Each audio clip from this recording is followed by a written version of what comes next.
Expanding a nonprofit from a local focus to a broader regional or national presence is a bold move that comes with many challenges. From maintaining core values to adapting programs for new communities, nonprofits must navigate complex decisions to ensure successful growth. So how can nonprofits ensure their mission remains intact as they expand? And what steps can they take to adapt their programs and engage new communities effectively? I'm Josh with Antidote, and welcome to Nonprofit Pulse, where we explore trends, insights, and resources that help nonprofits accomplish their mission. On this episode, we're joined by Elana Frank on the topic of how nonprofits can expand their local model. Elana is the CEO and founder of the Jewish Fertility Foundation, which provides financial assistance, support, and education to those struggling with infertility. She has raised millions of dollars, trained over 1,000 community and healthcare leaders, and is now scaling her organization to a national presence. Hi, Elana. Thanks for joining us on Nonprofit Pulse. Thanks for having me. I appreciate it. Yeah, excited for our conversation today. We're going to be talking about expanding the local model for nonprofits. And first, let's just talk through some of the maybe operational considerations of what this means. Because when I think about expanding the local model, that's where my mind goes is, geez, how operationally is this going to work out? So what are some key operational considerations for a nonprofit when they're looking to expand from that local model to more of a regional or even national model? Sure. So I'll tell you my experience really focused first on community-based scaling. So I started my organization in Atlanta. I tested it out. We piloted the program to even see if it was going to be successful in one location. And we have 3 prongs to our mission. It took, and I didn't do it like overnight. We built it up always with the intention, if this works, we're helping people, we can scale. My impact was always community. So I knew I wanted to pilot. Piloting is always key to our success. I wanted to pilot replication exactly in the same way that I did it in Atlanta in another city. And one of the most important considerations when thinking about doing what we did is, number one, not choosing a random location. For us, we're working around infertility, education, support, and financial assistance. And I didn't want to choose the location. I had people reach out to me all the time saying, I wish we had a Jewish Fertility Foundation in our city. And that's great. We can't help everyone at every moment, especially as we're growing. But the first thing we consider is the need, and really then spending a lot of time doing market research, building, in our case, an exploratory committee, which it takes time. We're not yet investing in the location to open. It's that time, it's that energy, it's the staffing, it's my time going out there, because when you're small and scrappy, you don't have a tremendous amount of staff doing that. So the very first thing we had to do was make sure that initial programming in the first location was supported by a staff person. So that was like the itty bitty step, is really taking my time to a new city to do the market research with the right people and then go from there. Yeah, so talk to us about that timing for y'all. How long was that time frame of doing the research, of trying to do your due diligence to make sure this is the right location? What did that look like? Yeah, so now we've grown to 10 locations. So that initial pilot, we had a city, we had a person reach out to us and say, hey, would you ever consider opening up in Cincinnati? And from that point, it took, I think, about a year, more than a year, for us to understand, if it was a fit, to figuring out how we were going to fund it, to actually opening it up. It was a little over a year, and we made sure to document the process because there were things that we learned as well that would ultimately help us on. And then just like in the growth of the organization, some cities took about 6 months. There was another city that took about 2 years to be able to assess and then to the kickoff. Yeah, and how did y'all plan for that? And in the sense of, did y'all have an idea of how much time you were willing to wait and let things play out, or Or was it more open-ended with, hey, we're going to do these things and these are going to be triggers that move us to the next thing? Like, what did that look like as far as going into it and expectations? So, organizationally, our board of directors at that time, and we're talking in 2019, we organizationally, wanted to make sure that this process was strategic. Our process happened to be very reactive in terms of how we chose where to expand, which was our strategy. It was reactive. As we grew and learned more, it became more proactive in how we were choosing cities. But our board of directors really was excited by all of this and quickly came in. Well, first, I'll tell you, they charged me, the CEO, okay, let's expand. We learned that as an organization, we were expanding. That was exciting. First, we had to understand, well, are we going to expand in Atlanta, where we started? Are we going to go deeper with the services and programs that we're offering? Or do we want to expand geographically? And then we decided as an organization, which was a process in itself. And then once we had the go ahead in our strategic plan, it was expand. That's not a lot of, for me as the entrepreneur and like the founder of this organization. Great, I have the green light. Let's go. And there was a lot of resistance, and it was, my board got nervous, which looking back, I totally get it. There wasn't a plan.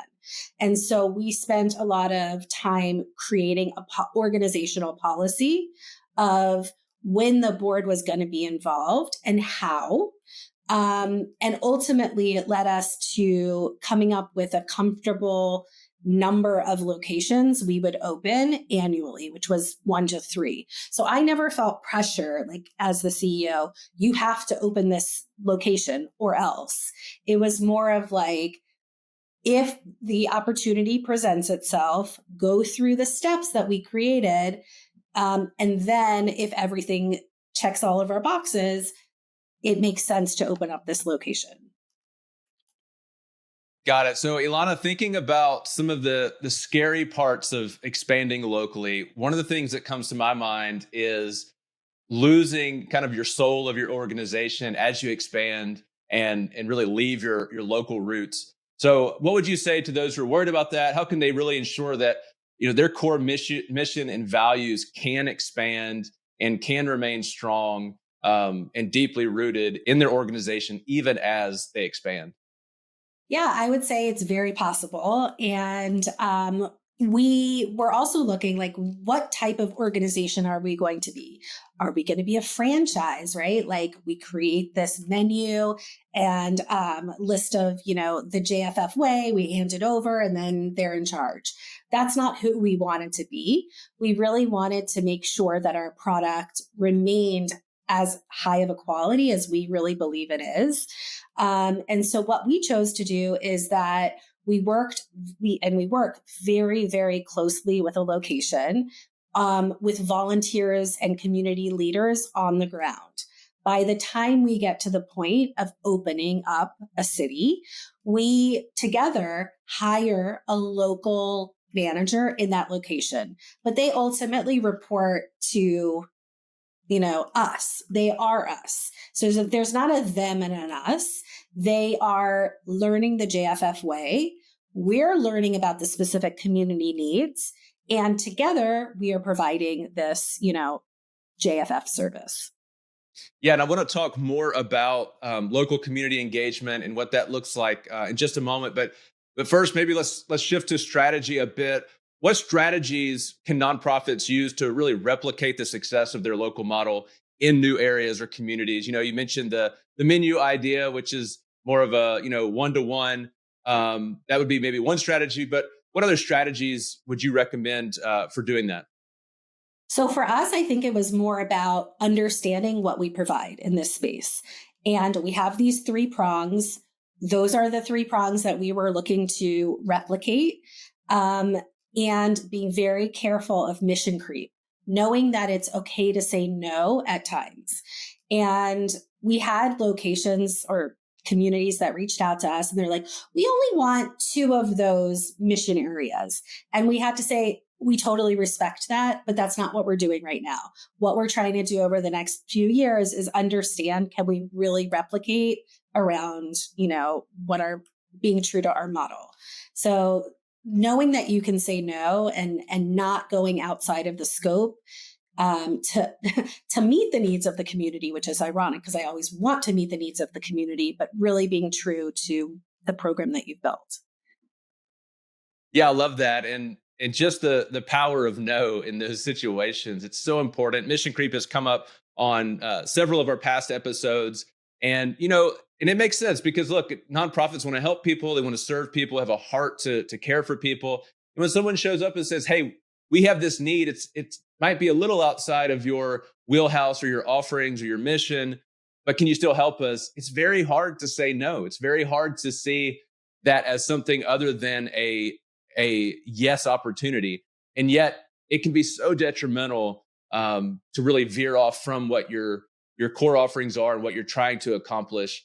The ramifications of that can last for years, and just countless things can go sideways through that. So shifting to the local community and thinking through kind of what role does the local community play and how do you engage with them? What would you say to that for nonprofits who are maybe beginning their exploration of, okay, we're thinking about this city, what would you say to those who are wanting to go ahead and engage or start the engagement?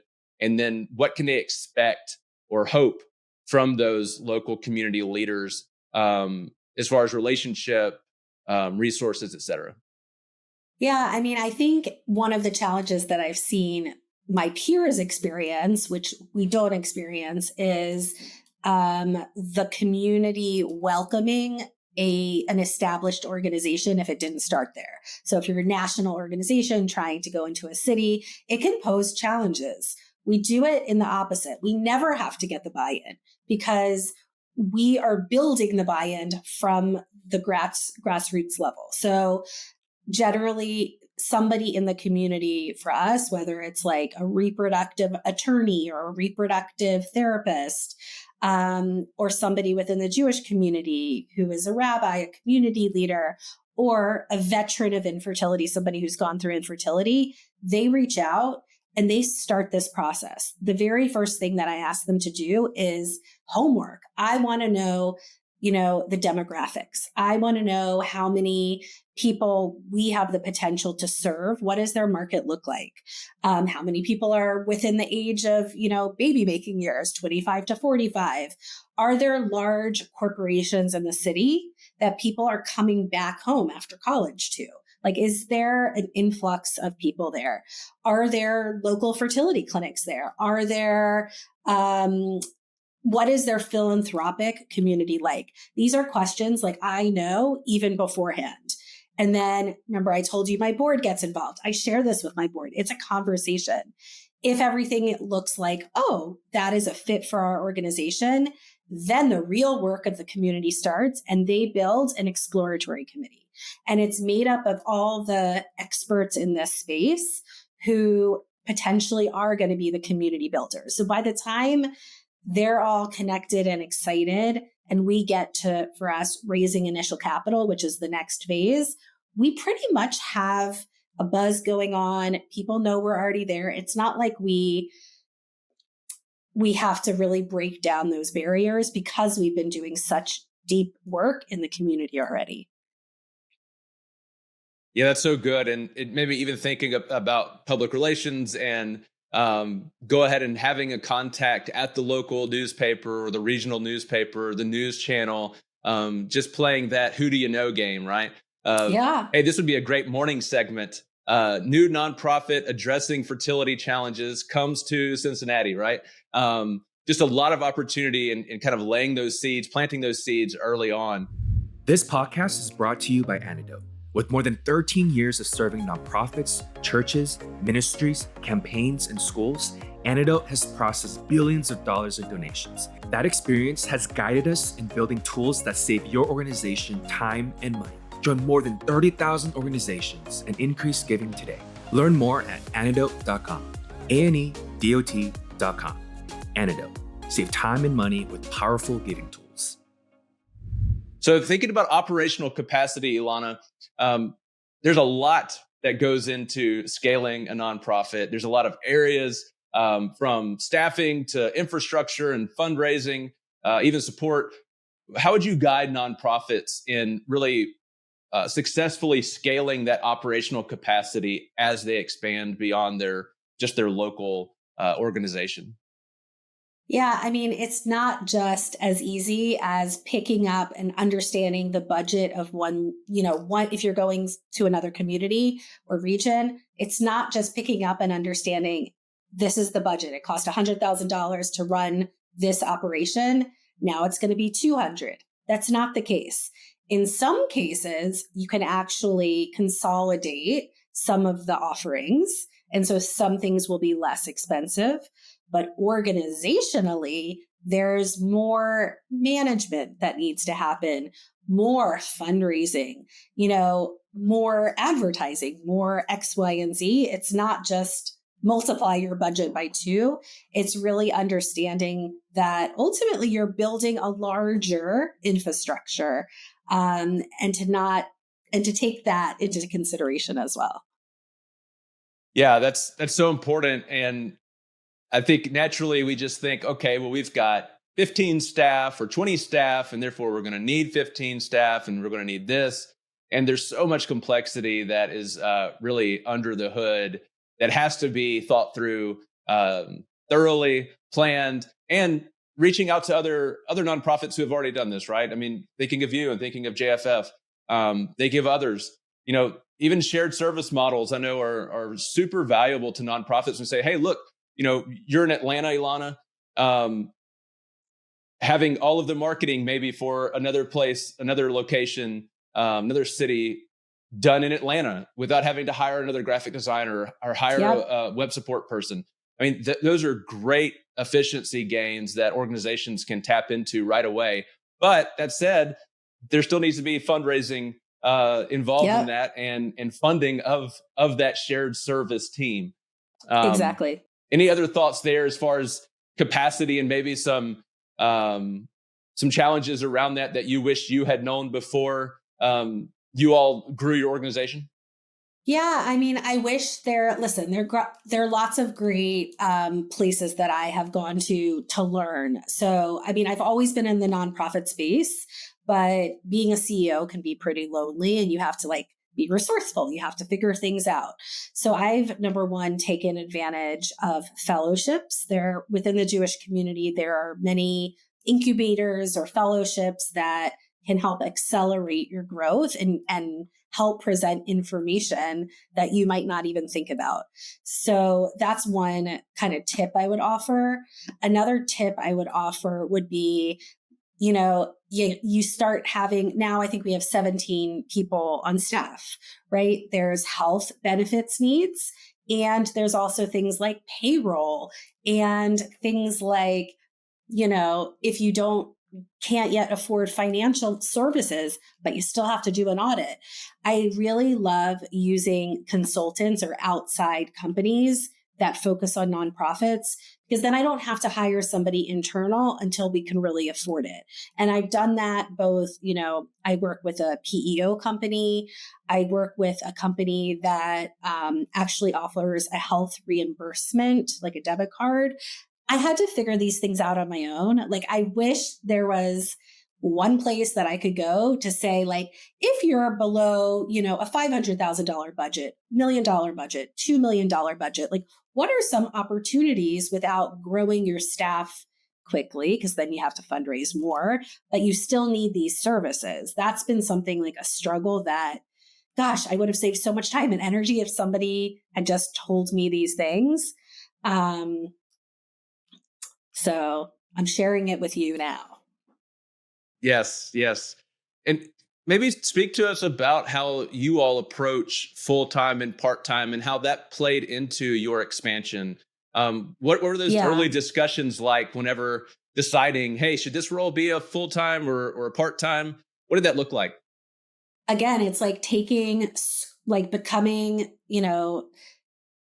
a proper, well-run nonprofit organization, which has to run like a business.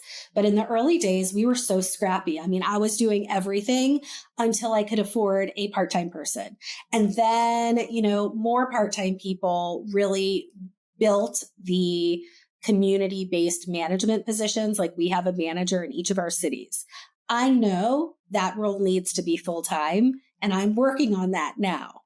But these part-time positions, especially with like working moms, we're 100% female run organization.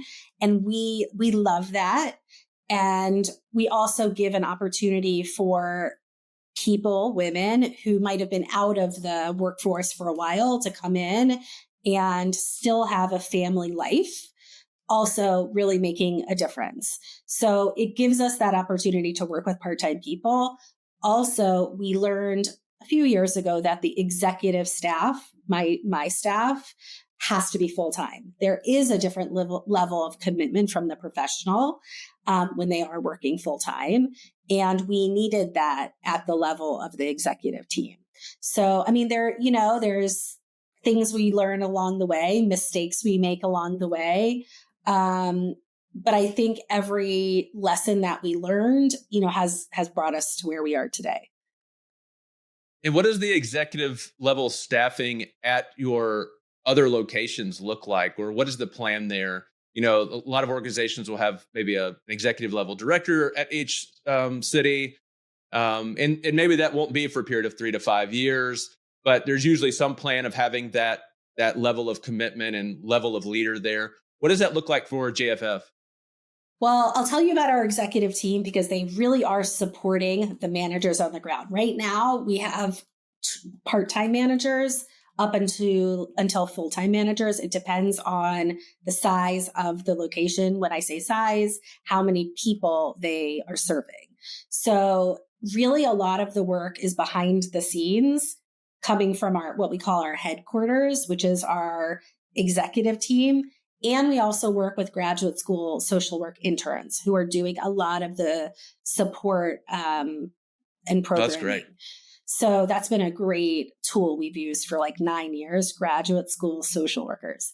But my executive team, I have a development director, I have a operations director, and then I have 2 managing directors of programs who supervise all the local managers. Got it. And how has that evolved from early on? And how do you all see that maybe evolving even in the future? Yeah, I mean, it's constantly evolving. I think as we look forward, we really want to make a deeper impact and to be able to serve more people in a much bigger financial way and more nationally. So one of the things that we're thinking of doing at some point is really offering regional opportunities. So regional fundraisers, regional managers to provide the direct services, and really see if we are able to take our managers and shift them to more full-time opportunity and work. We also are looking to see if there are other opportunities. Like we figured out this community-based model in one location. Are there other opportunities for us to provide this direct service, but virtually, so that I don't have to hire somebody locally? Those are things that we're talking about now and considering. For nonprofits who are hoping to learn more about scaling or expanding beyond the local model, what resources would you share with them that could help them continue their education or maybe get conversation started within their organization?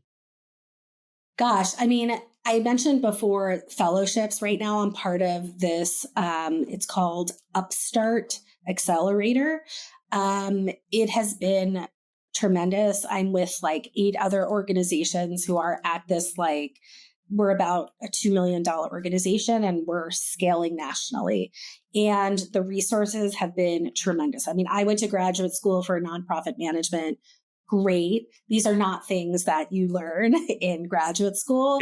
Yeah. The work is done like when you're actually doing it.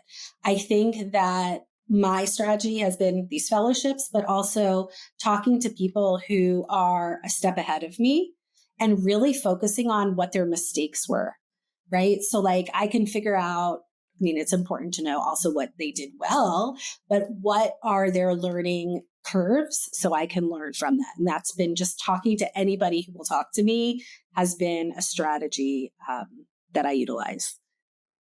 Awesome. And as always, for our listeners, you can go to nonprofitpulse.com and find the show notes section, and we'll have the links to Elana's LinkedIn account, her organization, and the resources she mentioned. So again, nonprofitpulse.com, and you can find those. Elana, thinking of the last question of the interview of the episode, if you were standing on stage in front of 1,000 nonprofit leaders and could share one thing with them, one sentence, what would you say about expanding the local model? Or I thought you were going to say about anything. And I was going to say, freeze your eggs, but that's not the right audience. Expanding, I think you have to listen. I think that you might come in and think that your way is the only way. And, you have to be a little bit flexible, not say yes to everything, but be flexible in understanding that you might need to modify. And you might need to be, it might not look exactly the way that you envisioned prior.